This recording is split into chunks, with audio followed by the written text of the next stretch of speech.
Hello everyone, I'm Cassandra. And I am Mom. And this is Millennial Mom. Today we are here because we are finally at the last episode. Well, technically second to last episode of Married at First Sight Season 11, Episode 16. We need to get a divorce, aka Decision Day. And I'm really hoping that it's going to be some of the couples who we thought.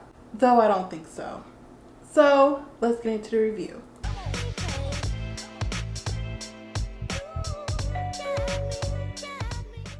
Alright, so we're just going to jump right into the decision day when they actually go sit down with the experts. So our first couple is Amelia and Bennett. Now, before they walk in, of course they have these flashback montage of them giving each other compliments, you know, just the eccentricness, the good vibes, the sunshine and rainbows that they be given the whole season. And Bennett looks cute. He's wearing that hat that he was supposed to wear on his wedding day. He was supposed to wear it, or you wanted him to wear it? No, he was supposed to wear it, but he was discouraged. But now he feels free and safe with Amelia because they are on the same wavelength. So he wore it and he looked good.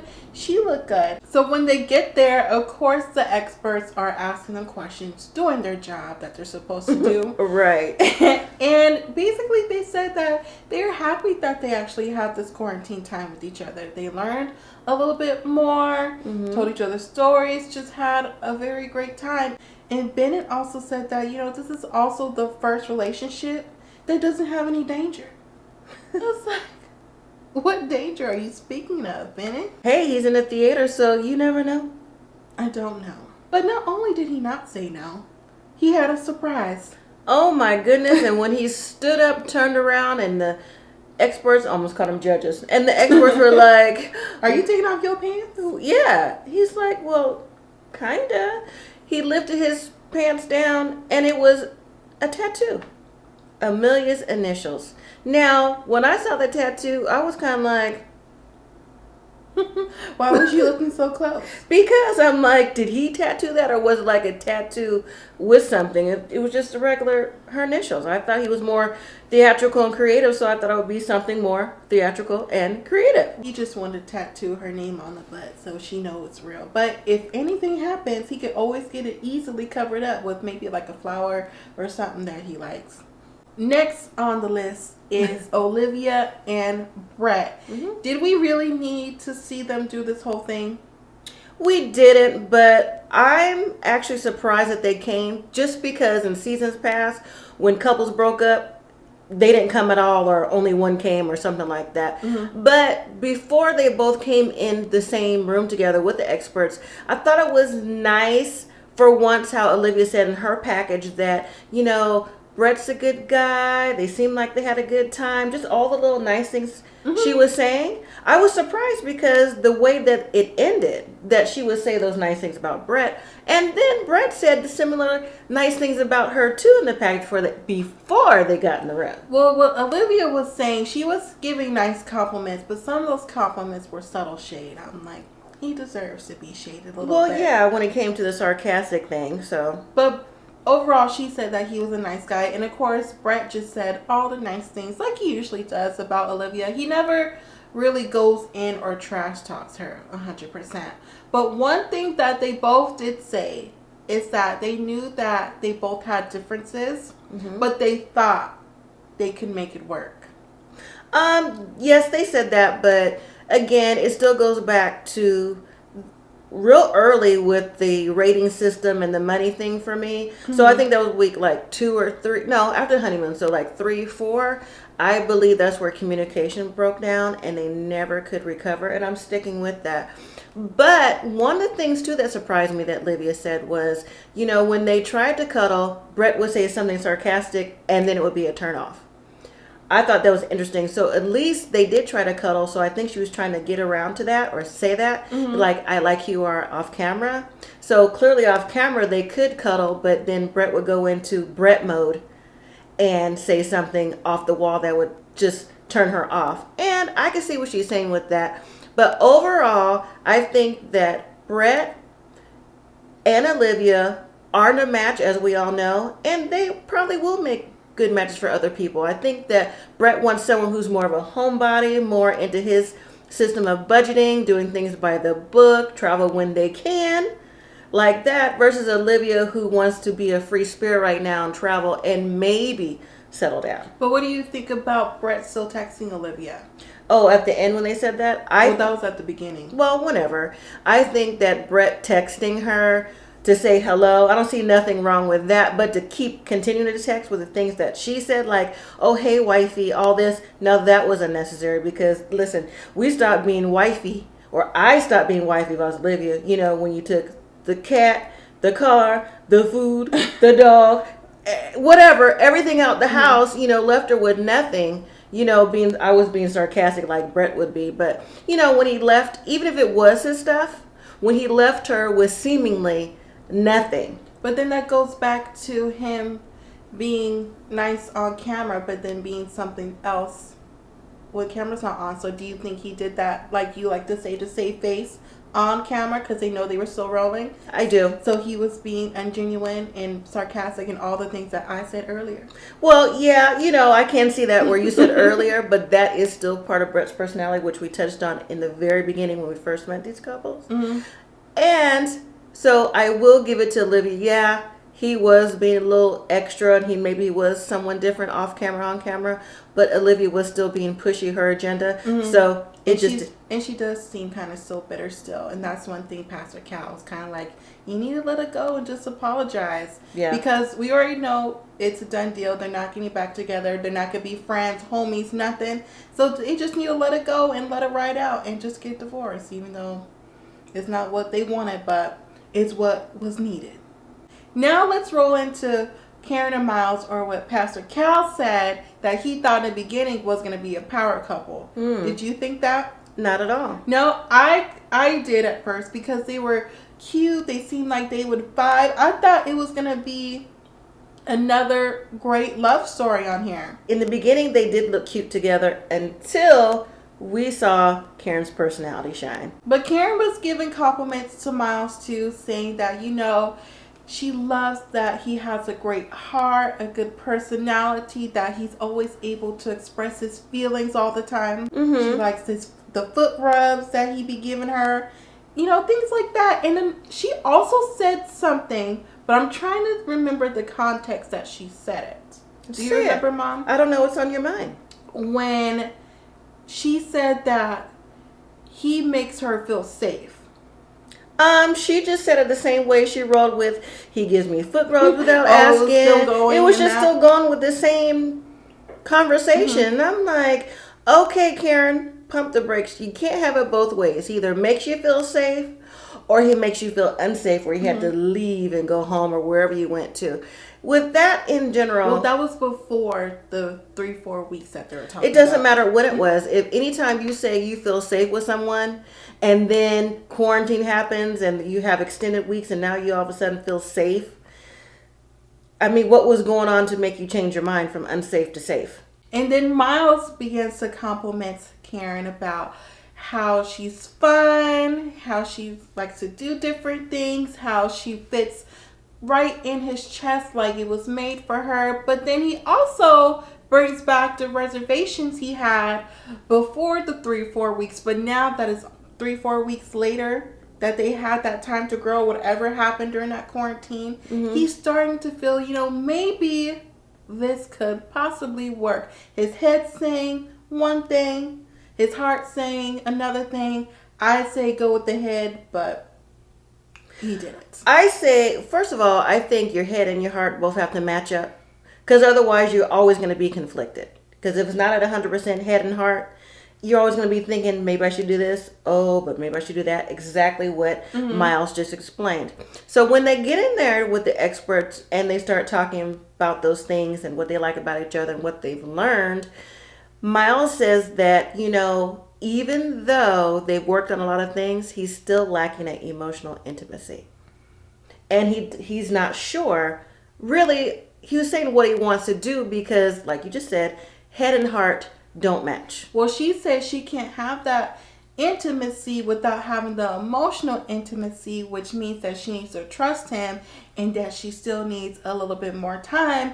But I'm just like, it has been 4 months plus an extra 2 months of quarantine plus the extra 3-4 weeks that you guys said that you connected somehow. How do you not get there yet? Right. And okay, so the cameras won't be there now, so maybe you have a little bit more time. But even still, did you notice their body language on the couch? What was their body language? They weren't even sitting as if they were connecting, vibing, because if you have that connection, I didn't see it. I still got the I'm on one side, you're on another, but I know the other couples were, but still the other couples who made it were still vibing. They still gave each other pecks and stuff like that. They were still sitting normally. Yeah, Karen, she didn't really seem like she was here for it. Not saying that she wasn't, but she was just like standing cold, just staring at the experts, kind of like waiting for it to be over with, you know? But at the end of the day, they both decided they were going to stay together. Now that shocked me. I just knew Miles was going to say no. Let's touch on Christina and Henry. Also another couple who I don't even think we really needed to hear from, but we heard from anyways. But I thought it was also interesting once again that in the beginning, Christina was giving Henry all of these compliments. And one of her compliments that stood out to me was, you know, he's slow to make a move, but he is a gentleman. Well, she's always called him a gentleman, I believe. And I even think that Henry is a gentleman because he still opened the doors and pulled out her chair regardless of what they were going through. And they went through a lot. So, you know, that's something she can't deny. But Christina, I mean, let me just put it out there. Just right or wrong. Christina gives me... Has anyone ever seen the movie Sybil? It gives me Sybil vibes where it is like you get multiple personalities, multiple whatever's happening in her mind to cover up whatever she's trying to convey. Because her story changes every time you turn around. Sometimes she wants to have a connection. She wants to be more forceful. I get that. You know, take the lead. But then she's like, I don't know what you're talking about. I don't know what you want from me. To, I got this text, but I'm going to hold it over your head, to, he's a gentleman. I think we can work. Do you want to work? I mean, what is happening here? Well, Henry did call her a free spirit. So we'll just chalk it up to and that was being nice. So they go and sit down with the experts. And, you know, they're having an okay conversation. But Henry just lets it out there. Like, you know... She said that she had this text message from someone else talking about me being in a same-sex relationship. It's not true. And the experts were like, we need answers. And Christina couldn't provide any answers because Christina said that first, the text messages in her phone don't last more than 30 days. So I'm like, okay, so you had at least 30 days to show him the text message. And then she also said that, you know, she tried to call it back, but it's a text-free number, and you can't call back a text-free number. Okay, maybe. But then she was also like, you know, I didn't even think you were gay. I didn't think so. You know, maybe I questioned it, but I never really thought so, and I never said it to anyone else. And Henry was over her lies. So am I. I'm just over the theatrics because you know what? She need to talk to Bennett, see if she can get a job at his theater company. Ooh. Well, Dr. Pepper tried to get down to, you know, why do you think this? What do you really think is going on? And she kind of chalked it up to her not feeling desired by Henry. Henry never made her feel wanted. No affection, no physical touch, nothing like that. And Dr. Viviana was like, well, did you guys ever think to give each other an apology? You know, try to move on from that? Crickets. And at the end of the day, they both said that, you know what? We both don't need to be together. It's not going to work out. But Christina was like, well, maybe we can be friends. But then in the confessional, she was going on 1,000 being like, I don't know why he brought that up during here. I feel so blindsided. He just should have told me, you know, and brought this up and let me know how he feels in his emotions. Just let it go. So, of course, we had to save the best for last, and that is Woody and Amani. And their whole scene was just really cute and adorable, from the flashback scenes to the scenes with the experts. I even shed some tears watching it. You know why it was cute? Because they, outside of Amelia and Bennett, are the couple who has always been the standout, the front runner, not too much rock the boat. They have always seemed pretty much be on the same page, minus a few little whatevers here and there. But to watch them back is to watch them now. And it was refreshing. My favorite part when Amani was like, I say that I want a dog, and even though he doesn't want a dog, he's going to get me a dog anyways. Of course. Even I know that. I don't even know y'all. And then he goes on to say in his scenes that, he loves her. Loves their chocolateness. We also saw that shower scene that we've heard about and seen this whole season. And it was, like Mom said, a refresher from what we had. So when we saw them with the experts, Woody lets them know that, he has found his soulmate with Amani. He has. And it got emotional in the room. Dr. Viviana was the first one to have something in her eye. And then Pastor Cal, got Dusty in there. Definitely Woody had that connection with Amani early because of her family dynamic. When he found out that she had two dads that loved her just the same, her stepdad and her real dad, and he went into a conversation about how his dad wasn't there, how he opened up to them, I think that really brought him around to Amani and the feeling of one wholeness with her and what he could possibly have with her family. Dr. Pepper asks, what do they both feel of love now? And this once again connects back to Mom when she said the wholeness of the family that she has. He says, it's the safety, it's the security, it's the consistency for him. And for her, it's that love is unconditional. Yeah, she never knew that before. Yeah, she never felt unconditional love. Like, oh, I'm so happy that Amani is getting something that she wanted, even though, she had a past relationship that wasn't good, just like Karen did. But she was able to let that go and to be able to accept love. I'm like, I am loving this from them. Though I still have a little bit of a third eye on Woody, I'm going to let it go because this scene and episode was really cute. Then at the end of the episode, we see all the couples come back together. They're basically just talking about, who stayed, who's getting a divorce. Out of all the couples who were speaking, the two interesting ones were Miles and Karen and Brett and Olivia. So for Miles and Karen, when Amani asked, like, oh, so where do you guys go from here?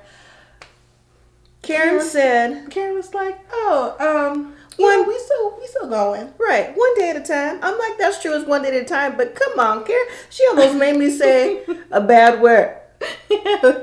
So with Brett and Olivia, when they asked, what happened, of course Olivia was like, we got divorced, there's no surprise there. But they were asking, well, how was your journey so far? Olivia was like, just meeting you guys, becoming friends with you. Oh, yeah, and my husband, too. And then Brett was like, this was just something for me, to get out of my comfort zone, to try something different. And Olivia was like, oh, this is the most I ever heard you express yourself. And he was like, yeah, because you don't ask the right questions.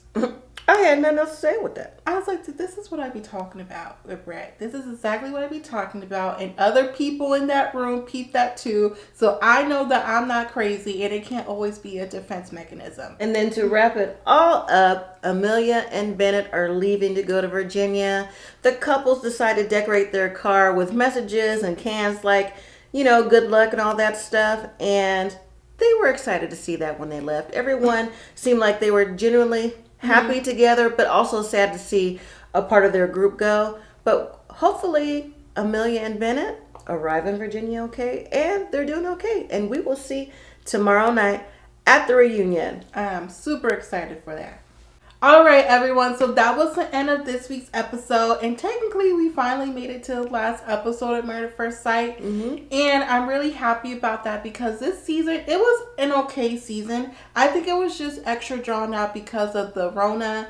And then they added an extra 2 months in here. But I'm glad it's over. Some of the other couples should have been divorced. That's just me. But we're going to have to see what happens tomorrow. What do you think about it, Mom? I'm interested to see what's going to happen at the reunion.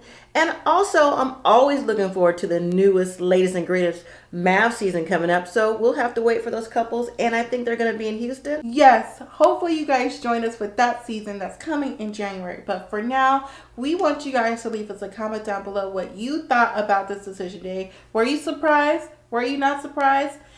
I think most of us weren't surprised, but let us know anyways. Give this video a thumbs up. Share this video to other people who watch Married at First Sight and become one of our great subscribers that we have. Thank you all for watching. And as always, live simply, be grateful.